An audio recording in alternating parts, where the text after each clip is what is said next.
दोस्तों आज का ये वीडियो बहुत ज़्यादा ख़ास होने वाला है आप सभी दोस्तों के लिए, क्योंकि आज हम बात करने वाले हैं जो यम दीपक है वो कब जलाया जाएगा और ये यम दीपक जो है ये क्यों जलाया जाता है, और धनतेरस के दिन या नरक चतुर्दशी के दिन इसको जलाने का विशेष महत्व क्या है, ये कब से कब तक जलाया जाए, और यम दीपक जलाने का शुभ मुहूर्त क्या है, और यम दीपक को किस दिशा में जलाएं, और यदि यम दीपक हमने जलाया है तो वो किस समय तक जलाना है, और नरक चतुर्दशी को क्यों जलाएं। तो सारी बातें आज इस वीडियो में हम करने वाले हैं दोस्तों, बने रहें अंत तक। तो सबसे पहले मैं ये बताना चाहूँगा दोस्तों उसके महत्व के बारे में कि हम जो यम दीपक जलाएं वो क्यों जलाया जाता है, क्योंकि शास्त्रों में बहुत सुंदर बात आती है दोस्तों कि जो यम दीपक है इसका दान करने से, दीपक का दान करने से या यम दीप जलाने से एक तो अकाल मृत्यु का जो भय होता है वो समाप्त होता है, और जो हमारे द्वारा किए गए पाप हैं, चाहे वो गलती से किए हैं चाहे वो भूल चूक से हुए हैं, उन सभी पापों का जो दंड हमें मिलना होता है, जो कष्ट हमें मिलना होता है, तो वो यमराज जी के माध्यम से ही हमें मिलता है।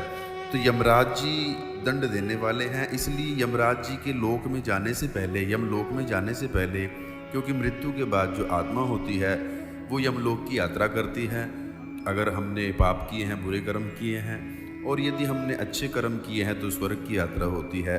गरुड़ पुराण में भी लिखा है दोस्तों, श्रीमद् भागवत गीता में भी लिखा है कि ना भुक्तम शीयते कर्म जन्म कोटि सतैरपि अवश्यम एव भुक्तव्यम कृतम कर्म शुभाशुभम।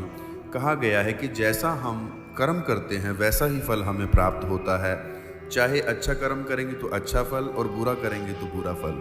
तो जो यमराज जी हैं उनके निमित्त ये दीपक जलाया जाता है, और ये दोस्तों घर के बाहर दीपक जलाया जाता है, घर के अंदर नहीं जलाया जाता, क्योंकि कुछ दोस्त गलती कर देते हैं कि वो घर के अंदर से ही दीपक को जला करके और बाहर लेकर के जाते हैं।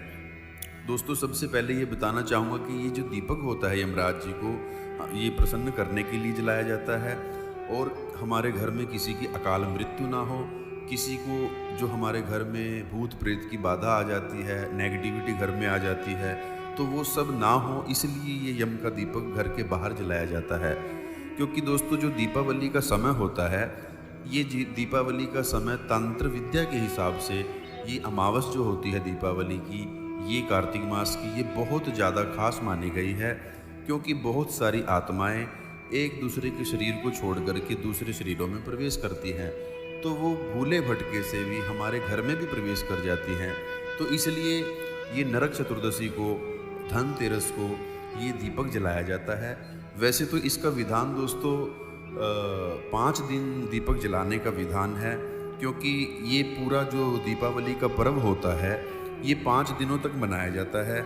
जैसे धनतेरस से ये शुरू हो जाता है, धनतेरस से लेकर के भाई दूज तक ये पर्व चलता है। तो इसमें 5 दीपक आपको लेके आने होते हैं, और ये जो दीपक होते हैं 5, ये चौमुखे दीपक होते हैं, इनके 4 मुख होते हैं, इनमें 4 बत्तियां डाली जाती हैं। और दोस्तों जो ये दीपक लेने होते हैं ये नए लेके आने होते हैं मिट्टी के, और इसको चाहे आप घर पे भी बना सकते हैं, गाय के गोबर से भी बना सकते हैं, और आप घर में आटा गूंथ करके अच्छे से टाइट सा आटा बना करके उस आटे के भी ये चौमुखे दीपक बना सकते हैं। अब बात आती है दोस्तों कि ये जो दीपक है ये हमने बना लिए या मिट्टी के हम लेकर के आए हैं नए। तो कुछ दोस्तों के कमेंट आए थे कि पुराने जो दीपक हमने रखे हुए हैं क्या वही यूज़ कर सकते हैं। तो मैं ये कहूँगा कि नए ही दीपक आप लेकर के आएँ, क्योंकि उसमें ना जाने कैसी नेगेटिविटी भर रखी होगी। तो आप नए लेकर के आएँ। घड़े और मिट्टी के बर्तन जो बनाते हैं कुम्हार, उनको भी, उनकी दिवाली भी अच्छी बनेगी। आप 2 पैसे उनको दे कर के आएंगे तो वो भी आपको शीश देंगे, आशीष देंगे। तो दोस्तों जो दीपक हम लेकर के आए उसमें 4 बत्तियां डालनी होती हैं, 4 दिशाओं का प्रतीक है वो। धर्म, अर्थ, काम, मोक्ष, चारों दिशाओं की ओर वो इशारा करती है। और दूसरी बात, चारों तरफ, चारों दिशाओं में प्रकाश ही प्रकाश हो, ऐसी मंगल कामना के साथ वो हमें दीपक जलाना चाहिए, यम का दीपक। और दोस्तों कहना चाहूँगा कि जो हम ये दीपक जलाते हैं इसमें कुछ बातों का विशेष ख्याल रखना चाहिए, जैसे पवित्रता का बड़ा ध्यान रखना चाहिए। क्योंकि जब ये दीपक जलाया जाता है उस समय आपके मन में किसी प्रकार का भय ना हो, किसी प्रकार का कोई द्वेष ना हो, मतलब किसी प्रकार का आपका जो मन है वो केवल और केवल यमराज जी के चरणों में बद्ध हो, क्योंकि वो मृत्यु के देवता हैं। अकाल मृत्यु जिनकी होती है उनको भी वो देखते हैं, और जिनकी साधारण मृत्यु होती है तो मृत्यु के देवता कहे गए हैं। तो दोस्तों, जब आप दीपक जलाएं तो उस समय 2-3 बातों का ध्यान रखें। एक तो जब आप दीपक जलाएंगे घर से बाहर जलाएंगे, देहली से बाहर, और जो मेन मुख्य दरवाज़ा है उसकी राइट साइड जलाना है। यानी राइट साइड कैसे? जैसे आप घर से बाहर निकल रहे हैं तो आपके राइट साइड में, और जब आप घर के एंट्री करोगे तो आपके लेफ़्ट साइड में। तो इस प्रकार से राइट साइड में आपको निकलते हुए घर से जब बाहर निकलोगे तो राइट साइड में इसको रखना है। या फिर आपका जो पानी की निकासी होती है, पूरे घर का जो पानी निकलता है बाहर नाली के पास, तो उसके पास भी इसको रख सकते हैं। इसको रखा कैसे जाता है दोस्तों? जहाँ पर भी आपने ये दीपक जलाना है यम का, पानी का लोटा लेकर के, थोड़ा गंगा जल लेकर के वहाँ छिड़क दें, और जो गंगा जल और पानी छिड़का है उसके ऊपर थोड़ा सा फूल आप डाल दें। और दोस्तों, इसमें गेहूं के दाने चाहिए होते हैं, थोड़े से गेहूं के दाने ले लें, वहाँ रख दें जहाँ पर पानी का छिड़काव किया है आपने। अगर गेहूं ना हो आपके पास, कनक ना हो, गेहूं ना हो, तो आप चावल के दाने वहाँ रख दें। और दोस्तों, उसके बाद थोड़ा से उसके ऊपर फूल, थोड़े चावल रख कर के एक सिक्का रखना है, एक कॉइन रखना है। और आप अच्छे से अगर रंगोली बनाना जानते हैं तो रंगोली बना करके थोड़े चावल या गेहूं रख करके उसके ऊपर फिर एक सिक्का रखना है, एक कॉइन रखना है। आपको कोई भी सिक्का ले ले, 1 का, 5 का, 10 का, कोई भी। तो वो रखने के बाद उसके ऊपर आपने दीपक रखना है, चाहे आपने आटे का बनाया है, चाहे आपने मिट्टी का लेकर के आए हैं। चौमुखा दीपक, उसके 4 मुख हैं, तो वो आप रखें। उसमें फिर बाती डालें अच्छे से बना करके, ऐसी बाती बना लें कि वो रात भर जलता रहे। उसके बाद दोस्तों, बाती रखने के बाद उसमें आप तेल डालेंगे, सरसों का तेल। उसमें दोस्तों मस्टर्ड ऑयल डालना है, सरसों का, तिलों का तेल मत डालना उसमें। तो दूसरी बात ये कहना चाहूँगा, जो तेल हमने भर दिया उसमें, हाथ में जो तिल लिए हैं आपने, तिल तो आप छोड़ देंगे दीपक के अंदर। जो तेल डाला है उस तिल उसके अंदर आप डाल देंगे काले। और उसके बाद जो फूल चावल आपने हाथ में लिए हैं वो लेकर के दक्षिण दिशा की ओर मुख करके आपने ध्यान करना है, साउथ की ओर मुख करके प्रार्थना करनी है यमराज जी से। और अपने पितरों का ध्यान करते हुए ओम पितृदेवो नमः इस प्रकार से कहें। और फिर उसके बाद आह्वान करें, यमराज जी का ध्यान करें कि ओम यमाय नमः, इस प्रकार से मंत्र बोलें और यमराज जी से प्रार्थना करें कि हे यमदेव, हम अपने परिवार की कुशलता के लिए, सुख शांति के लिए ये आपका दीपक जलाने जा रहे हैं।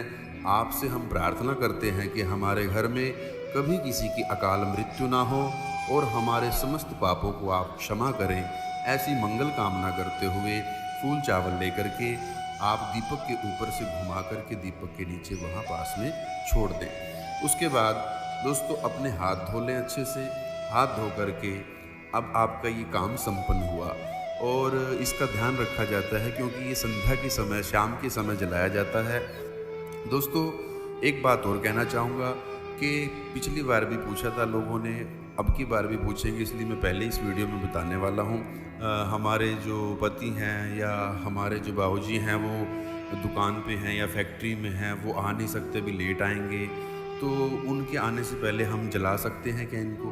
तो दोस्तों कोई भी इसको जला सकता है, घर का कोई भी बुज़ुर्ग, कोई भी बड़ा आदमी इसको जलाए तो वो अच्छा है। और इसमें एक बात का और ध्यान रहे कि जो औरतें हैं, औरतें भी इसको जला सकती हैं, कोई भी बड़ी औरत जला सकती है, घर की जो वृद्ध है महिला, कोई भी बड़ी, तो पूरा परिवार इसमें सम्मिलित होकर के सभी प्रार्थना करें। यमराज जी का इसमें पूजन किया जाता है।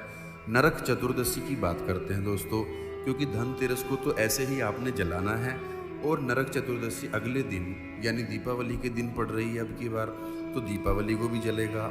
और उससे अगले दिन दोस्तों दीपावली के दिन के बाद फिर गोवर्धन पूजा है, उस दिन भी जलेगा।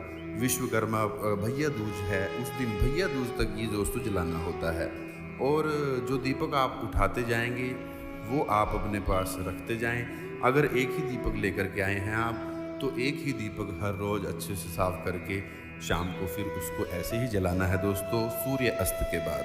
अब बात करते हैं दोस्तों कि शुभ मुहूर्त क्या है, किस समय हमें जलाना है। दोस्तों जो धनतेरस है, त्रयोदशी तिथि जो है वो प्रारंभ हो रही है 22 तारीख को शुरू हो जाएगी शाम को 6:05 पे, और इसका जो समापन होगा वो 23 तारीख को होगा, 23 अक्टूबर को 6:05 को शाम को। तो ये पूरा दिन 23 तारीख को धन त्रयोदशी रहने वाली है दोस्तों। धनतेरस पे ये दीपक जलाना है, अगले दिन भी जलाना है, और ये भैया दूज तक जलाना होता है। और मैं बताना चाहूँगा कि धनतेरस पर बहुत सारी ऐसे शुभ योग लेकर के ये धनतेरस आ रही है। इस पे अच्छे अच्छे योग बन रहे हैं। सामान खरीदने का, जो भी हम खरीदारी करें वो शुभ मुहूर्त में करें। तो दोस्तों इसके शुभ मुहूर्त की अगर मैं बात करूं कि किस समय हम दीपक जलाएं और किस समय हम धनतेरस की पूजा करें, तो दोस्तों जो पूजा का समय रहने वाला है वो अमृत योग है। 7:19 से शाम को शुरू होगा और 8:54 तक वो रहने वाला है। तो दोस्तों इस समय में आप पूजा कर लें, और जो घर पे दीपक जलाना है, घर के बाहर यम दीपक जो जलाना है वो 8:55 से लेकर के 9:27 तक आप वो जला लें। तो ये धनतेरस के दिन आपने दीपक जला लेना है शुभ मुहूर्त में। क्यों जलाया जाता है? क्योंकि नरकासुर नाम का एक राक्षस था, तो उसका वध किया था, उसको सदगति प्राप्त की थी। तो नरकासुर जो था वो नरक चतुर्दशी के दिन वो नरकासुर का उद्धार हुआ था, तो इसलिए इसे नरक चतुर्दशी के दिन इसके नाम से जाना जाता है, और धनतेरस के दिन से ये प्रारंभ होता है। तो इसको दीपक को जलाना शुभ माना गया है। तो दोस्तों सभी मनोकामनाओं को पूरा करने वाला ये यम दीपक का दान करना चाहिए, भाव से करना चाहिए, विधि से करना चाहिए। और कहना चाहूँगा कि कुछ दोस्त फ्लैट में रहते हैं, तो वो कहाँ पर जलाएं? दोस्तों जो फ्लैट्स में रहते हैं, ऊपर सोसाइटी में रहते हैं, तो उनको मेन गेट पे जाने की ज़रूरत नहीं है। सोसाइटी के गेट पे जो उनका फ्लैट है, उस फ्लैट की जो देहली है, जो बाहर हम निकलते हैं देहली से, तो वो अपनी देहली के राइट साइड में जला लें। तो उसी प्रकार से सब विधि है जैसा मैंने बताया। तो आप इस तरह भाव से यदि इसको करते हैं तो निश्चित ही आपको शुभ फल प्राप्त होता है।